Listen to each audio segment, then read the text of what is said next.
Ako si Francis Riudique at narito ang mga napapanahong balita. Bunsod ng kamakailang nakakamatay ng mga aksidente na naganap, ipinangako ni Transport Secretary Vince Dizon nitong Martes na reformahin ang road safety regulations sa bansa. Pag-amin ni Dizon sa Commission on Appointments na ang mga naitalang insidente, halimbawa na ang Solid North Bus sa Subic-Clark-Tarlac Expressway o SCTEX na ikinapantay ng 12 katao ay hindi lamang aksidente, bagkus ito ay kanila umunong pagkukulang dahil maaari itong pigilan kung mas naipatupad ng maayos ang mga regulasyon. Aminado rin si Dizon na ang road transport ang pinakamahirap na sektor sa ilalim ng Department of Transportation dahil sa malawakang regulatory lapses sa mga inspeksyon ng sasakyan at driver licensing. Kaya naman nais niyang ayusin at mas pagtibayin ang kasalukuyang sistema upang maiwasan na ang panganib at mga aksidente. Natalakay nitong Martes sa pagdinig ng Health and Demographic Committee ng Senado ang mungkahi ng mga mambabatas na itaas ang average participation ng PhilHealth sa hospital bills ng mga benepisyaryo. Narito ang ulat. Nais pataasin ng ilang mambabatas sa ang average participation ng Philippine Health Insurance Corporation o PhilHealth para sa hospital bills ng mga Pilipino. Ito ay bunsod ng mababang porsyento ng tulong na natatanggap ng mga benepisyaryo, gayon din ng mga underprivileged hinggil sa healthcare system sa bansa. Sa pamamagitan nito, maiibsa ng kanilang isipin kung paano tutugunan ang pangangailangang pinansyal sa kalusugan. Halimbawang senaryo na ibinahagi ni Senator Christopher Bongo ay ang paglapit ng iilan sa mga politiko dahil sa hindi sapat ang tulong na nakuha mula sa government health insurance. Ilan pa sa mga patunay at sitwasyong nararanasan ng mga benepisyaryo ay inilabas ni Senator Joseph Victor J.V. Ejercito sa pagdinig.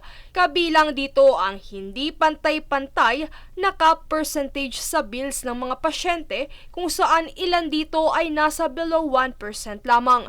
Unfair kung ituring ng mga mambabatas ang sistemang ito ng PhilHealth sapagkat ilan sa mga contributors ay lugi sa panahong kanila ng kailangan ang benepisyo sa insurance. Samantala, isa sa mga tiniyak na aksyong ginagawa ngayon ng State Health Insurance ay ang pag-a-adjust ng pondo kung saan inilalaan ang malaking porsyento nito sa mga sakit na lubhang nakapipinsala at nangangailangan ng malaking halaga gaya ng cancer na nakapaloob sa Z-benefit.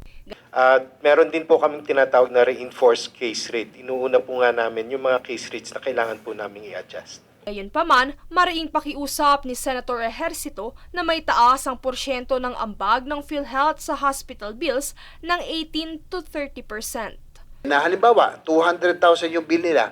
Kung sinagot ng PhilHealth, at least 70,000 to 100,000, para ang laking bagay nun. So I'm hoping that the PhilHealth under your leadership will change, will adjust the case rates, no, so that yung participation natin will increase. Ganito rin ang ipinunto ni Senator Go patungkol sa naturang issue. Kung tinaasan ng coverage ng PhilHealth, mas kampante tayo, yung mga mahirap nating kababayan magpa-check up at magpa-hospital. Ilang buhay ang masasalbar ninyo. Dapat po'y talagang napakahalaga po rito, lalong-lalo na po ang PhilHealth at ang DOH to work together. Princess Castro nag-uulat para sa Golden Nation Network.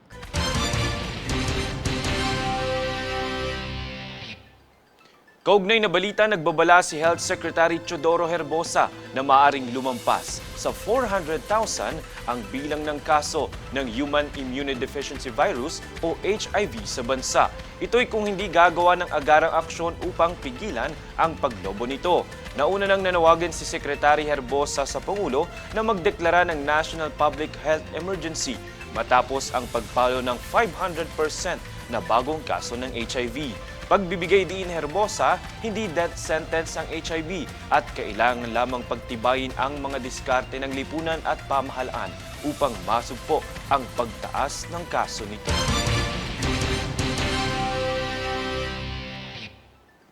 Kami ang boses ng pagbabago. Ako si Francis Riudique at ito ang News Force. Sa ulo ng mga balita. kaso ng HIV sa bansa, pinangangambahang umabot ng 400,000. PNP Chief Torre, isusulong ang modernisasyon sa PNP. Ambag ng PhilHealth sa hospital bills, nais pataasin ng mga mambabatas. DOTR Secretary Dizon, mas paiigtingin ng road safety regulations kaugnay ng recent road accidents. Filipina Beauty Queen CJ Opiaza, opisyal ng kinoronahan bilang Miss Grand International 2024. At Elon Musk, binatikos ang panukalang batas ni US President Trump ukol sa buwis at pondo. Patas at pantay na balita, komprehensibong ulat para sa pulso ng masa. Ito ang News Force.